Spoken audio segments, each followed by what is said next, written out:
Conozco mi destino. Sé que un día mi nombre será asociado con el recuerdo de algo tremendo.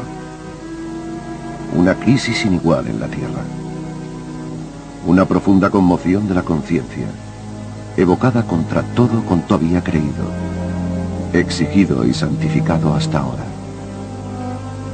Donde los demás ven ideales, yo solo veo lo que es humano. Demasiado humano.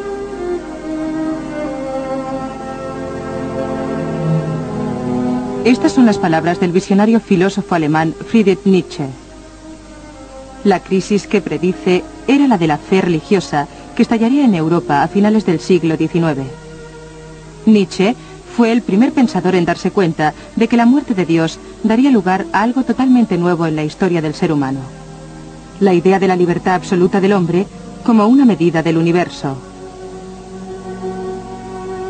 Lo que estaba describiendo no eran más que los dolores del nacimiento del mundo moderno.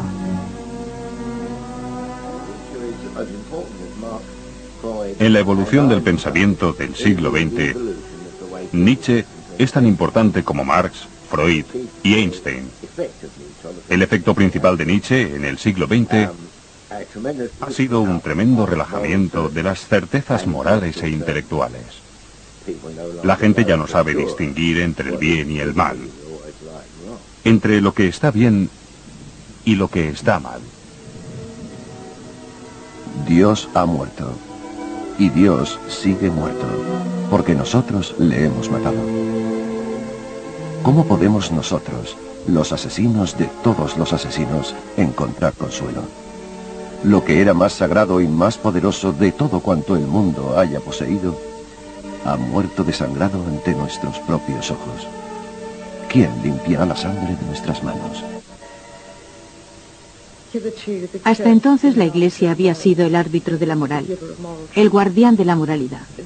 La idea de que no existe una verdad fija con V mayúscula nos puede parecer muy normal en el siglo XX, pero Nietzsche fue un pionero en esta forma de pensar. En la actualidad nos parece muy sencillo porque creo que la mayoría hemos aceptado más o menos la idea de que no estamos determinados por fuerzas exteriores y de que la vida está ahí para aprovecharla, que tomas tus propias decisiones, que te desarrollas gracias a tu propio esfuerzo.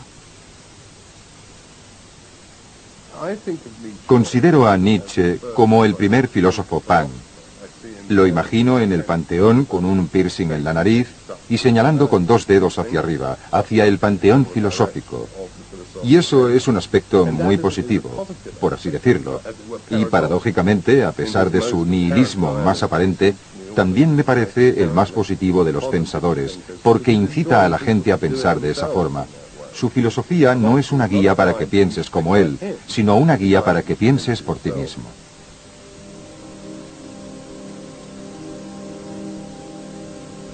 Aunque Nietzsche fue un gran libertador, la clase de libertad que ayudó a nacer también era una carga terrible.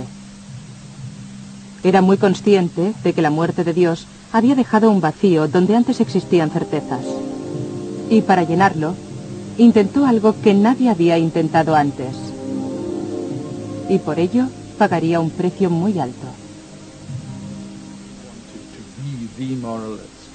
Quería ser el moralista de la nueva sociedad post-Dios, por lo que se fijó una tarea imposible de realizar. Nadie podía realizarla. Y sin sugerir crudamente o de forma simplista que se escabulló refugiándose en la locura, sí, creo que una huida de sí era inevitable. Lo que ocurrió en la mente de Nietzsche en esos últimos y decisivos días, antes de ser encontrado en estado de demencia, es casi el argumento de una obra teatral. Tanto si esos últimos días reflejaban un horrible despertar o una reevaluación de sus propios valores como si no. El trascendental viaje filosófico de Nietzsche terminó a la edad de 44 años con la locura. ¿Hasta qué punto la responsabilidad que se había impuesto como pensador le destruyó como ser humano? En su travesía a lo desconocido, llegó a descubrir la verdad fundamental de lo que significa ser humano, demasiado humano.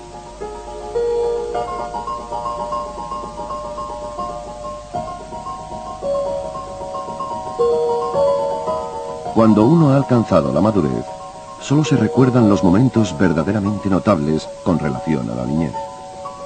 La secuencia de los años pasa rápidamente ante mi vista como un sueño confuso. Sin embargo, varias cosas permanecen vívidas y vitales en mi alma. Y de esas cosas, junto a lo oscuro y tenebroso, pintaré mi retrato. Nací en Rocken, Lusacia, el 15 de octubre de 1844. Me bautizaron con el nombre de Friedrich Wilhelm. Mi padre era el pastor de su pueblo. Fue la perfecta imagen de un pastor de pueblo, con dones en el espíritu y el corazón, adornado con todas las virtudes de un cristiano. Llevó una vida tranquila y sencilla, pero feliz.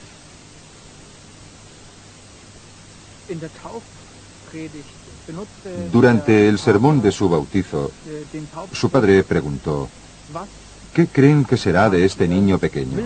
¿El bien o el mal? Y describió todas las cosas que podían pasarle a un niño pequeño. Los pecados y las tentaciones con que podría encontrarse un ser tan pequeño.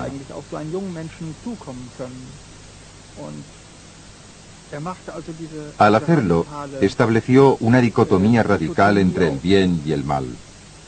Mucho más tarde, Nietzsche escribió un libro que tituló Más allá del bien y del mal. Y durante toda su vida intentó difuminar esta oposición radical, relacionando el bien con el mal, para que así fuesen dependientes el uno del otro. Seguramente, la infancia de Nietzsche fue la época más feliz de su vida.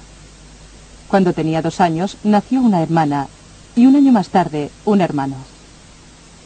Pero en 1847 llegó la catástrofe, cuando le diagnosticaron a su padre una enfermedad cerebral terminal.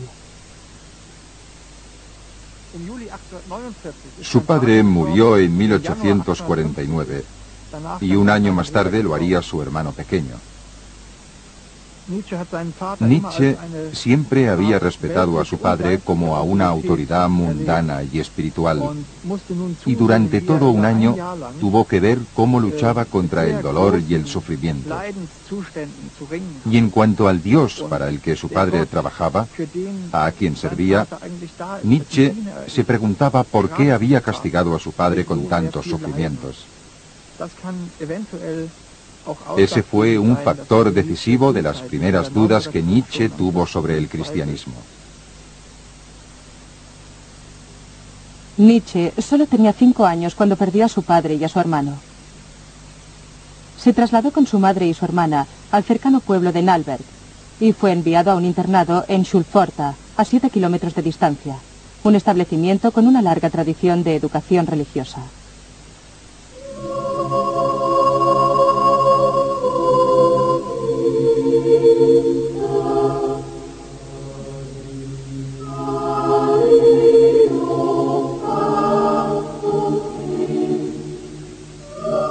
Cuando nos trasladamos a Nalberg, empecé a mostrar mi carácter.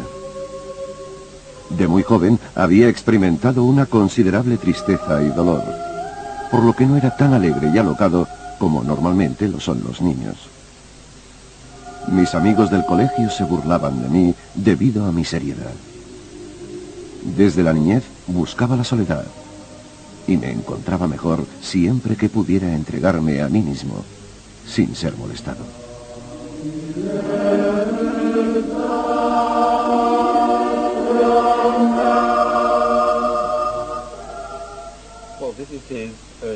Este es el certificado de cuando terminó sus estudios y nos proporciona más información que solo sus notas. Dice que era un alumno diligente, que se comportaba bien, y en cuanto a las clases de educación religiosa, dice que mostraba un gran interés por las enseñanzas del cristianismo y que lo aprendía con ilusión y facilidad. Más adelante en su vida, Nietzsche declararía que era el anticristo, pero por ahora no daba muestras de dicho sentimiento. Al dejar la escuela, fue a estudiar teología a la Universidad de Bonn, con la idea de hacerse pastor como su padre. Pero el domingo de resurrección de 1865 se negó a comulgar con su familia en la iglesia de Nalberg. Ese mismo año, abandonó su vocación religiosa para estudiar filosofía clásica. En una carta a su hermana Elizabeth, le explica sus razones. Te escribo esto, querida Elizabeth, solo para contrarrestar las pruebas más comunes de los creyentes. Toda verdad es infalible. Cumple lo que el creyente espera encontrar en ella, pero no ofrece el más mínimo apoyo para establecer una verdad objetiva. Aquí, los caminos del hombre se dividen. Si quieres alcanzar la paz y la felicidad, ten fe. Si quieres ser un discípulo de la verdad, búscala. A menudo encontramos en Nietzsche una crisis y una reacción retardada a ella. Y este también es el caso del abandono de la religión, por lo que el anticristo, que es su expresión más explícita contra el cristianismo y contra la religión en general, llega 20 años después de que haya abandonado la fe. Escribe sus trabajos como monumentos conmemorativos de su crisis. El ataque más provocativo de Nietzsche contra la religión llega con la parábola del loco, escrita a finales de su vida, en la que proclama la muerte de Dios.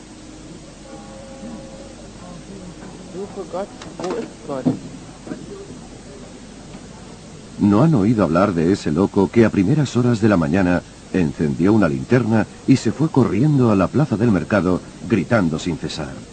Busco a Dios, busco a Dios. Muchas de las personas que le rodeaban creían en Dios y ello provocó sus risas. ¿Por qué? ¿Se ha perdido?, preguntó uno. ¿Ha perdido el camino como un niño?, preguntó otro. ¿Se ha escondido? El loco saltó entre ellos y los atravesó con su mirada. ¿Dónde está Dios?, gritó. Yo os lo diré. Lo hemos matado, vosotros y yo. Todos nosotros somos sus asesinos.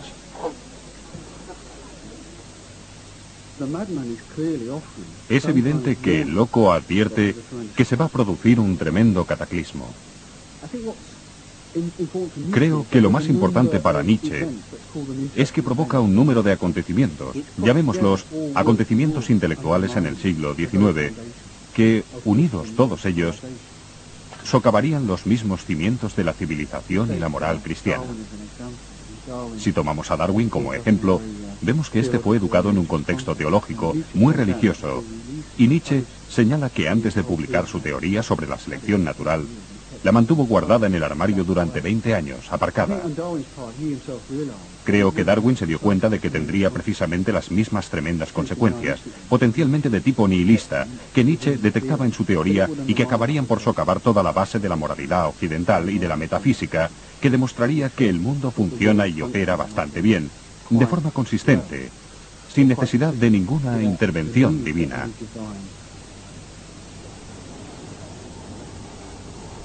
En 1869, 10 años después de que Darwin publicara El origen de las especies, Nietzsche fue nombrado profesor de filosofía clásica en la Universidad de Basilea.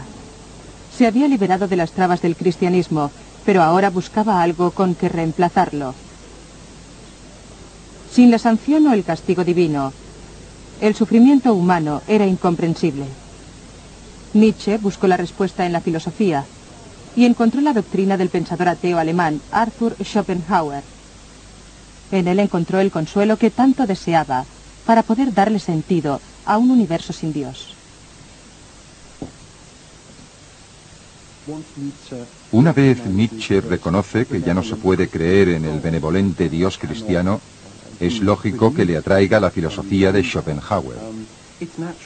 La filosofía de Schopenhauer es pesimista por necesidad.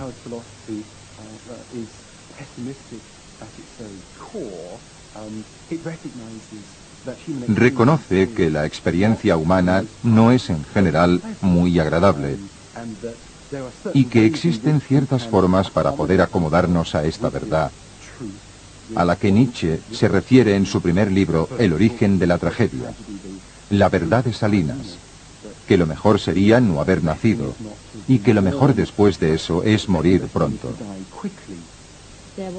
Según Schopenhauer,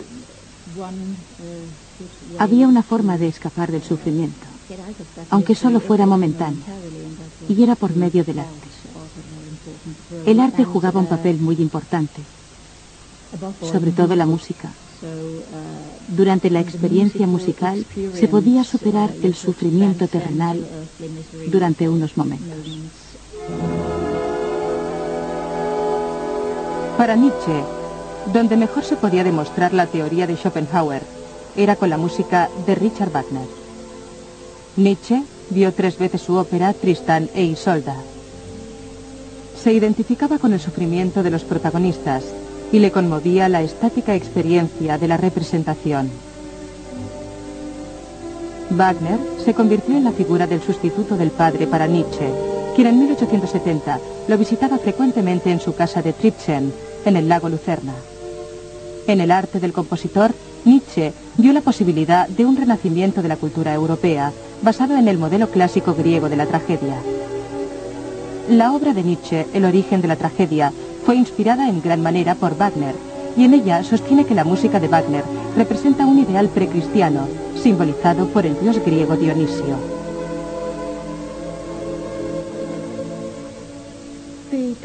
La cultura dionisíaca era salvajemente enérgica, salvajemente musical. Nietzsche siempre la relacionaba con el baile, como efectivamente lo estuvo históricamente. Estaba también relacionada con la embriaguez, la intoxicación, los excesos, la alegría y la absoluta insensibilidad a la tristeza, el dolor y la tragedia.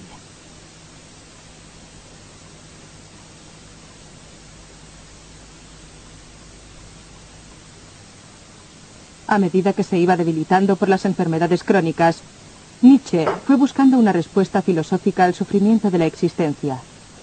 Nació con una seria miopía y siempre había sido un niño enfermizo. Durante la guerra franco-prusiana contrajo disentería y difteria mientras servía de ayudante médico, y se cree que contrajo la sífilis en un burdel en su época de estudiante. A la edad de 30 años, Nietzsche era un inválido parcial.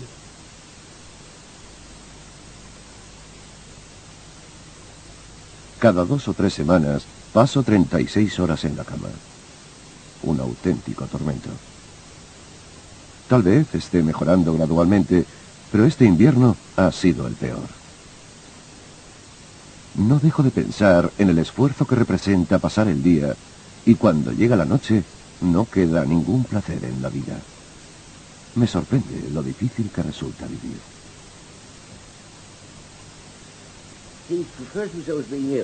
Se refiere a sí mismo como un enfermo, pero nunca explica la enfermedad que padece. Podría tratarse de algo relacionado con la época, 1880, ya que si un hombre hubiera confesado que padecía sífilis, lo más seguro es que no se hubiesen publicado sus obras. Pero describe los síntomas con tanta claridad que resulta difícil creer que no se diese cuenta de que sus lectores, por lo menos los hombres, no supieran lo que estaba describiendo. Pero eso afectó profundamente su vida, dado que vivía como un inválido muchos días del año, por lo que había muchas cosas que no podía hacer. La enfermedad de Nietzsche iba a ser un punto decisivo en su vida, tanto física como filosóficamente. En 1876, en la inauguración del Gran Teatro de la Ópera de Wagner de Bayreuth, Nietzsche se marchó al terminar el primer acto de El Anillo de los Nibelungos, aquejado de una misteriosa enfermedad. Su relación con Wagner había sufrido tensiones debido a las objeciones de Nietzsche al creciente nacionalismo del compositor. Abandonar el teatro a media representación fue el colmo.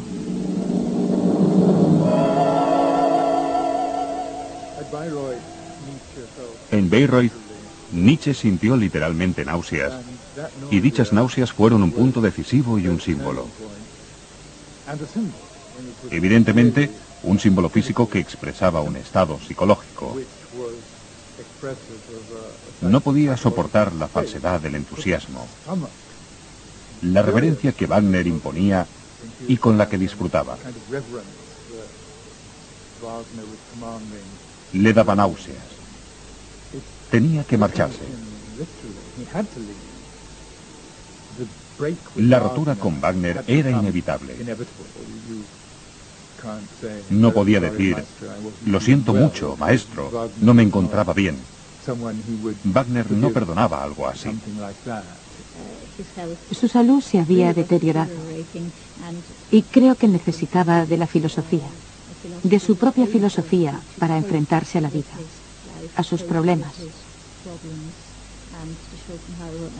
Y la salida de Schopenhauer y Wagner, la salida momentánea de la música, ya no era suficiente para él. Dejé de ser pesimista en los años en que mi vitalidad era más baja. El instinto de autorrestauración me prohibió una filosofía de la pobreza y el desaliento. De hecho, así es como me parece ahora ese largo periodo de enfermedad.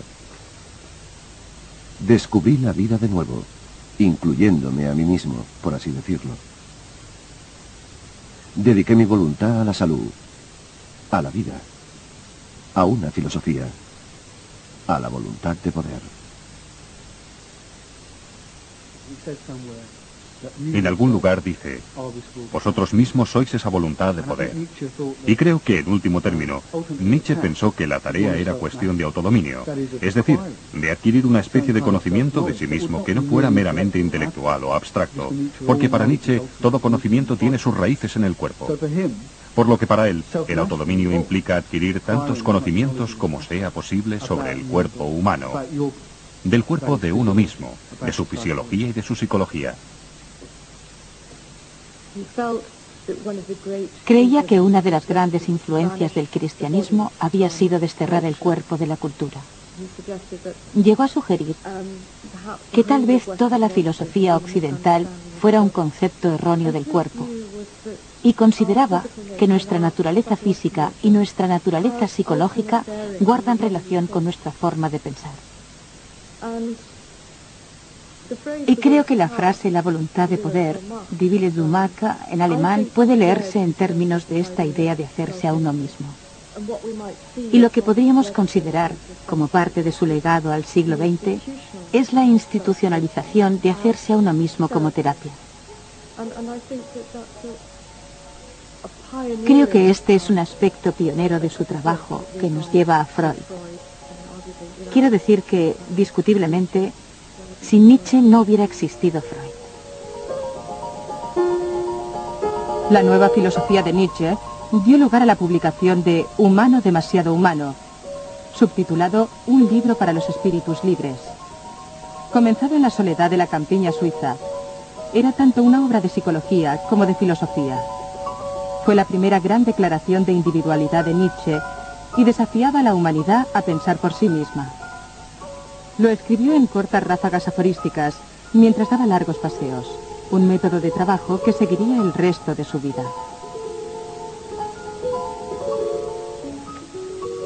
Y adelante, por un camino de sabiduría, con paso firme, con enérgica confianza. Seas como seas, sé tu propia fuente de experiencias. Deshazte del descontento acerca de tu naturaleza.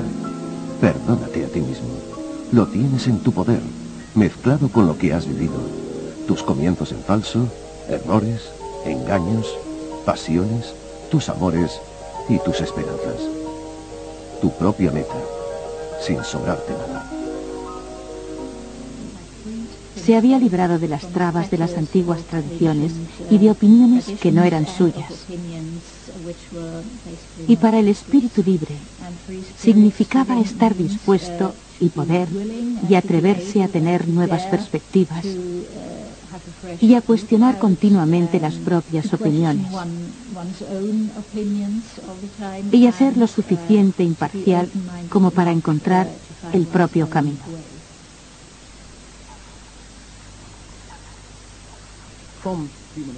En efecto, desde humano demasiado humano, Nietzsche se destierra a sí mismo a la soledad. Es muy consciente de que el libro es muy polémico y de que al publicarlo, en 1878, se está aislando de muchos de sus amigos. El mismo Wagner vio el libro como una prueba de la inestabilidad mental de Nietzsche, por lo que éste se encontró cada vez más aislado.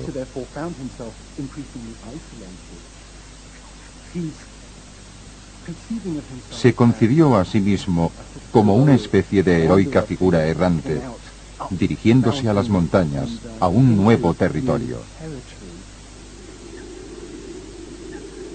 Un año después de la publicación de Humano, demasiado humano, Nietzsche renuncia a su cátedra en Basilea debido a su mala salud y se traslada a la región del Algedion en los Alpes suizos. Viviendo en su pequeña pensión, se buscó una habitación en esta casa de huéspedes en el pueblo de Sils Maria. Durante los siguientes 10 años, pasaría los veranos aquí y los inviernos en la Riviera francesa o en la Riviera italiana, trasladándose según los cambios climáticos para adaptarlos a su salud. Le encantaba el aire fresco o enrarecido y el frescor en verano. Parece que ese era el clima que más le agradaba, ya que creía que así podía pensar con mayor claridad. Encontró lo que estaba buscando en su prosa. Me refiero a que utilizó metáforas, ya que estaba buscando algo duro y no susceptible a las emociones humanas. Así que en las montañas encontró la imagen de un mundo en el que las emociones humanas eran insignificantes.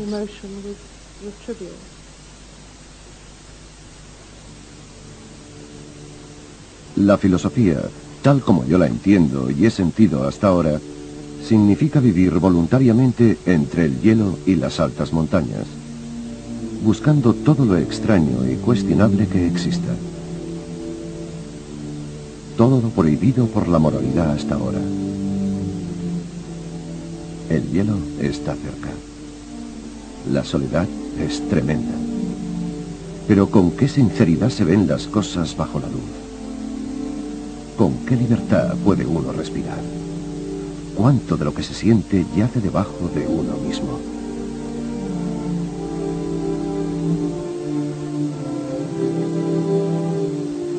En 1882, mientras viajaba por Italia, el viejo ermitaño de Sils Maria, como Nietzsche gustaba llamarse, conoció el único amor romántico de su vida, Lou Andrea Salom, una brillante y joven estudiante.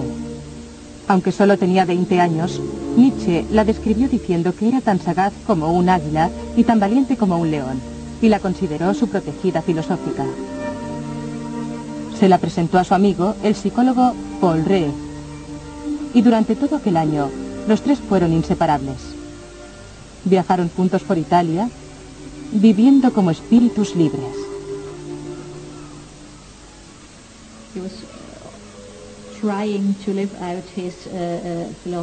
Intentaba vivir su filosofía con unos compañeros. Y durante esas vacaciones aquí, en Italia, comentaba la idea de fundar una comunidad filosófica, casi religiosa, en un viejo monasterio o algo parecido. Era una de sus fantasías. Creo que no solo veía a Lou como la compañera ideal de dicha comunidad de eruditos, sino que se sentía atraído hacia ella como mujer. Nietzsche propuso en matrimonio a Lou Salomé, quien no quería casarse con él ni con nadie. Y llegó a proponer un ménage à trois con él y Rey. Poco después, se reunieron de nuevo en Leipzig, y luego Rey y Lou Salomé se marcharon. A medida que iba pasando el tiempo, Nietzsche se iba dando cuenta de que le habían abandonado. Estaba hecho una furia. Se odiaba a sí mismo, y sus cartas, en esta época, son muy convulsivas. En una de ellas dice: «Solo siento desprecio por parte de todos los que me conocen ahora». Era evidente que durante un tiempo se había vuelto loco. Este último bocado de la vida ha sido el más difícil de masticar, y aún es posible que me atragante con él. He sufrido con los recuerdos humillantes y atormentadores de este verano como si hubiera sido un ataque de locura. Tengo que utilizar hasta el último gramo de mi autodominio. A menos que descubra el truco alquímico de convertir esta porquería en oro, estoy perdido. Escribió, si no soy capaz de convertir toda esa porquería en oro, estoy acabado. Con esa porquería se refería a su estado mental y emocional. Y lo hizo al escribir Así hablaba Zaratustra. Zaratustra es un personaje de ficción, aunque toma prestadas la mayoría de sus características del propio Nietzsche. Cuando Zaratustra tenía 30 años, se marchó de su casa y se fue a las montañas.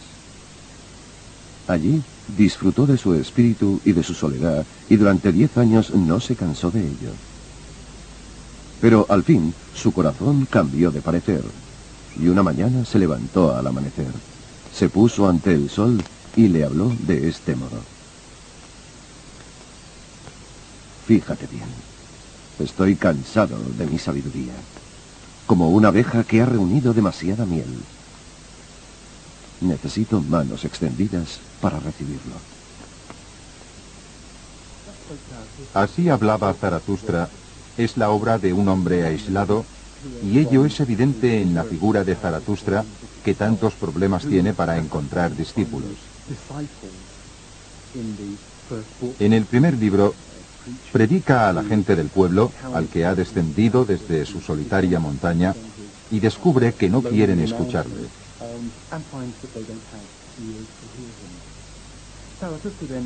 Zaratustra es una figura solitaria. No encuentra inmediatamente el público adecuado. El libro es, de algún modo, una búsqueda para encontrar al público adecuado y una búsqueda por parte de Zaratustra para averiguar cuál es su tarea. Cuando Zaratustra llega al siguiente pueblo, que se encuentra al borde del bosque, encuentra a mucha gente reunida en la plaza del mercado. Y Zaratustra le habla así a la gente. Escuchad, os enseñaré la doctrina del superhombre. La humanidad es algo que debe ser superado. Nietzsche propone la idea de superarse a sí mismo. Un ideal al que llama el superhombre, no como un recurso metafísico fuera del individuo, sino en su interior. Es una noción paradójica, pero Nietzsche nos pide que lo consideremos.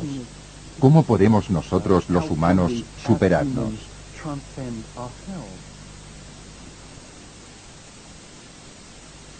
La idea del superhombre tiene su origen en la batalla que libró Nietzsche para conseguir el dominio de sí mismo.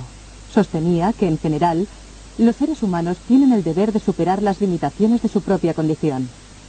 Pero el término original en alemán que creó el Übermensch puede interpretarse de muchas formas. En castellano sigue traduciéndose como superhombre. Este es un legado de la época nazi, cuando, mucho después de su muerte, Nietzsche fue convertido en un héroe del Tercer Reich. El superhombre de Nietzsche fue utilizado por la ideología fascista debido a las actividades de su hermana Elisabeth, que reeditó algunos de los escritos de su hermano para promocionar el ideal ario.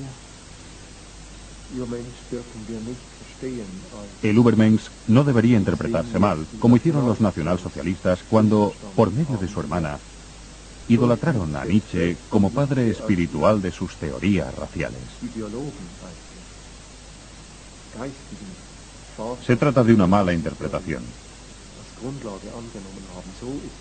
Übermensch significa superar, buscar un nuevo camino desprovisto de Dios. Se trata del hombre buscando un nuevo camino para seguir adelante en total libertad. Y en este caso, sin Dios. Si se traduce superhombre como hombre superior, como algunos hacen, el Übermensch, las montañas son, en cierto modo, el mundo superior. Para Nietzsche representaban un lugar de trascendencia de uno mismo. Y lo opuesto era la tierra de abajo, la vida ordinaria, la vida vulgar, la que tenía que trascender.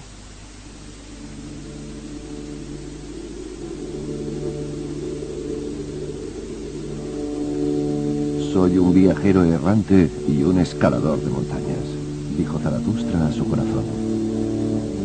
Lo que regresa, lo que finalmente vuelve a mí, es mi propio ser. Ay de mí, he iniciado mi paseo más solitario.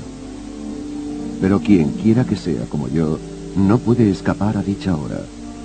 La hora que le dice, solo ahora sigues el camino a la grandeza.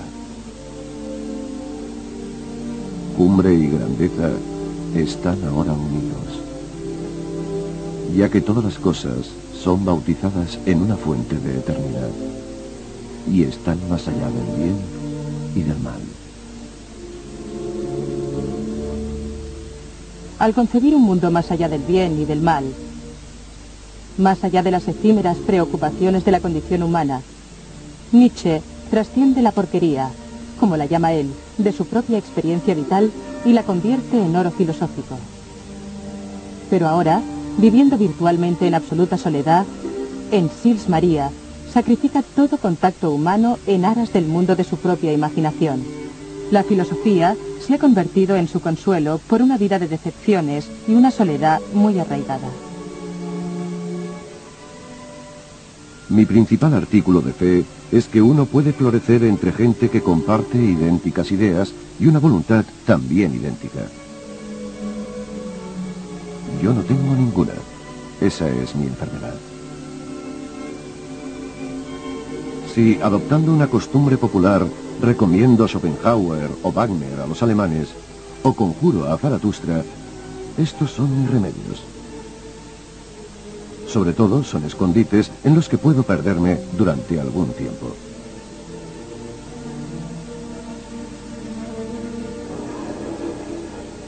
Pero incluso para Nietzsche, una soledad llevada a tal extremo se cobra su precio. En 1888 deja los Alpes para vivir en la ciudad italiana de Turín, reflejando el descenso de Zaratustra desde su solitaria montaña. Tras haber liberado a la humanidad de su pasado, tal como él lo entendía, Nietzsche se dedica a redefinir su futuro.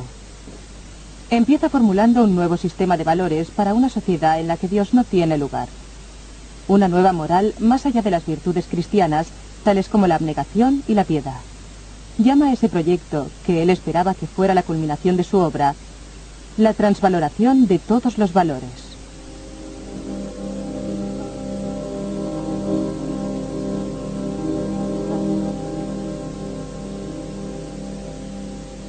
¿Qué es el bien? Todo aquello que eleva el sentido del poder en el hombre, la voluntad de poder, el mismo poder. ¿Qué es el mal? Todo aquello que nace de la debilidad. ¿Qué es más dañino que cualquier vicio? La piedad activa ante todos los fracasos y todas las debilidades que conforman el cristianismo. El cristianismo es la religión de la piedad. Y cuando sentimos piedad, nos vemos privados de toda nuestra fuerza.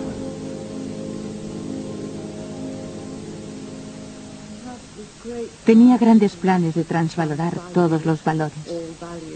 Ese era su proyecto. Y las obras que escribió, El Anticristo y El Ocaso de los ídolos, formaban parte de dicho proyecto. Pero creo sinceramente que él sabía que se le acababa el tiempo. He encontrado ciertas pruebas que me sugieren que era consciente de su incapacidad, de la naturaleza de su enfermedad y que pensaba en su propia mortalidad. Es un hombre que murió joven y que había pasado la mayor parte de su vida muriéndose, por lo que es comprensible que se impregnara de pesimismo y que tuviera la tendencia a alinearse extrañamente con la muerte de la misma cultura que describía, y de una forma curiosa, para él, las dos cosas se convertían en una sola cosa, y por eso le encontramos afirmando la reevaluación de todos los valores, cosa que afirma haber escrito en su último libro, Ecce Homo, un título previsto para una obra de 5 volúmenes que, por supuesto, nunca escribió. De ahí su pesimismo al no poder realizar lo que era, después de todo, la destrucción sistematizada de los sistemas, y ese era su objetivo.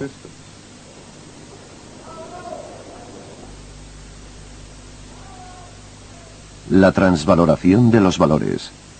Esa es mi fórmula para el acto de un reexamen supremo por parte de la humanidad. El destino ha querido que yo fuera el primer ser humano decente.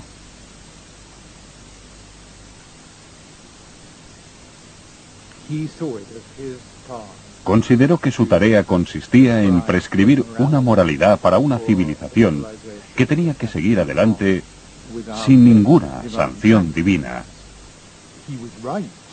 Tenía razón al cuestionar la historia, al cuestionar la lógica, al cuestionar todas las suposiciones que se habían hecho.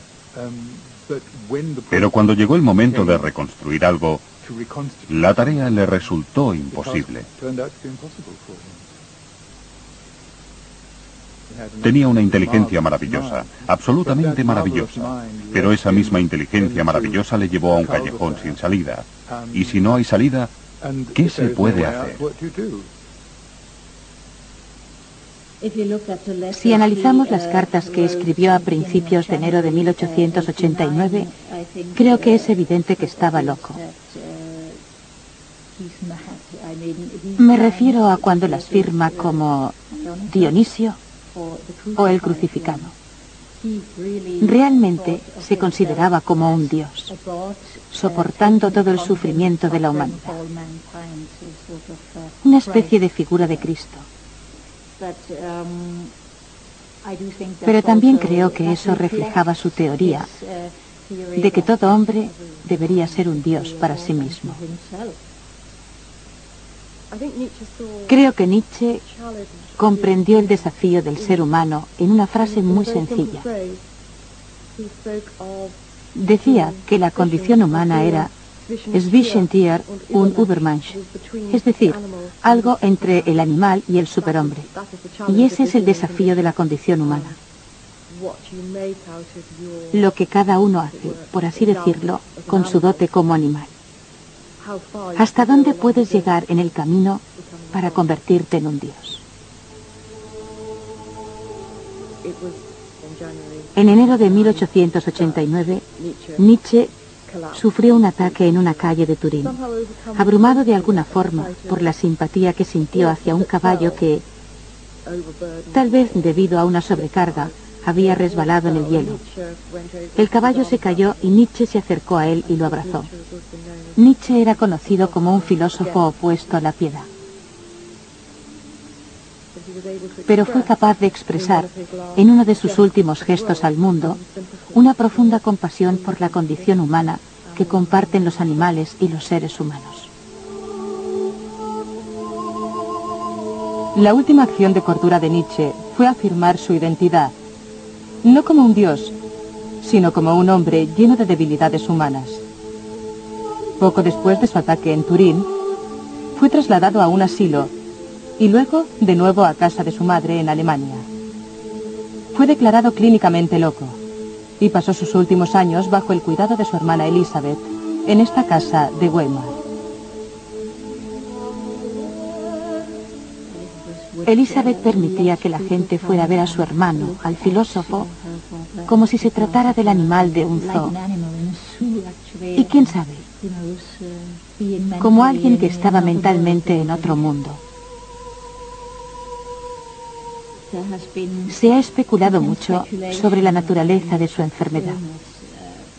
Una parálisis progresiva, que podría ser el resultado de una infección sifilítica.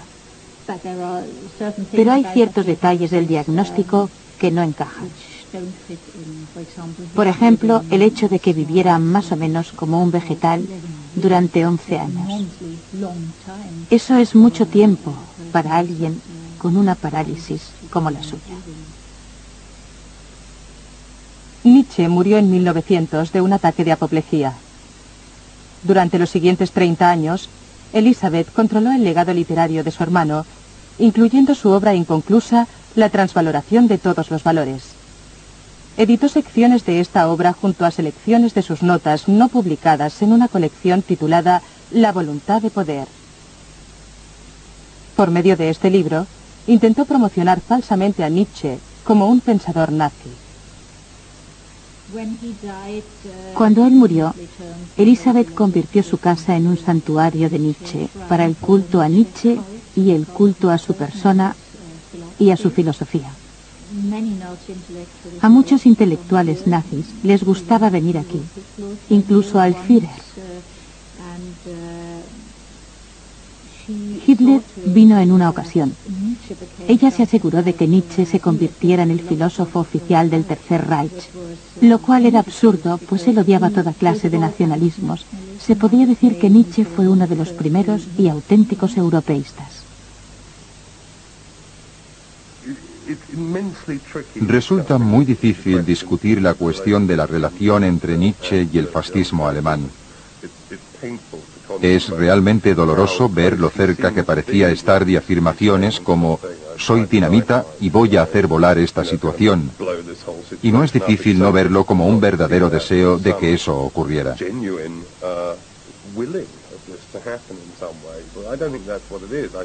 Pero no creo que fuera eso. Creo que, en algún nivel filosófico, entendió la idea de que su filosofía representaba, al ser promulgada, el punto de ruptura, a partir del cual, del après moi le déluge, no veía que pudiera producirse esa posibilidad. Parece irónico que Nietzsche fuera tomado como un prototipo de fascista, porque, por supuesto, él se muestra enfáticamente en contra de cualquier cosa que denigre al individuo de esa forma. Él dice que si no se puede vivir más allá de o por encima de la ley, la obligación del filósofo es cuestionar todos los valores, lo cual significa que si tienes que vivir fuera de o más allá de las reglas, dice que si no puedes hacer eso, si como filósofo esa tarea es demasiado grande, entonces se debe crear otra ley, o de lo contrario, buscar el refugio en la locura. Y es interesante cómo interpretaríamos el significado del descenso de Nietzsche a ese agujero negro de la locura. ¿Acaso esa carga, esa responsabilidad le resultó demasiado grande y se derrumbó bajo el mismo peso de las cuestiones que se planteó a sí mismo? Tal vez esas cuestiones sean demasiado grandes para ser consideradas o pensadas por un solo individuo.